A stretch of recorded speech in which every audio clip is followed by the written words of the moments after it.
ჩემს საავტორო კურსში შევძლებთ განთავისუფლება პირველ სესიაზე ვეხებით ჩვენ აზროვნების სისტემას. უნდა ვიცოდეთ რეალურად სად იბადება ჩვენი ნეგატიური აზრები, რა პროცესებს გადის ჩვენს გონებაში, ჩვენს ხელში, როგორ ვლინდება სიმპტომების სახით და რა მოქმედებებისკენ გვიბიძგებს. რეალურად ამას რო დავინახავთ, უკვე ადვილი ხდება ამ ყველაფერთან მუშაობა. ყველაზე დიდი შეცდომა, რასაც უშვებდით და უშვებენ ადამიანები არის რომ ბრძოლობთ ამ აზრებთან და ამ ემოციებთან. რისი კონტროლით ჩვენ სინამდვილეში არ გაგვაჩნია, უნდა ვისწავლოთ უბრალოდ ამ აზრებთან დგომა და რეაქციის შეცვლა. რეაქციის შეცვლა ნიშნავს, რომ მე აღარ ვებრძოლები ამას და უბრალოდ მშვიდობით ვიღებ ამ აზრს და შესაბამისად ეს პროცესი სიმპტომის სახით უკვე აღარ ვლინდება ჩემს ხელში. ეს სინამდვილეში არ არის მარტივი პროცესი, რეალურად ყველა შიშტვარებში უნდა ჩავხედოთ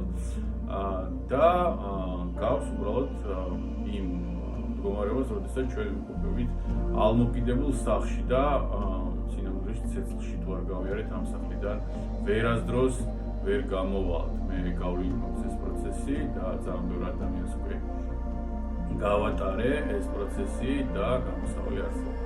სახლიდან გამოსვლის გზა არსებობს. წავუყევით კურსზე და ერთად გამოვიდეთ შიშებით.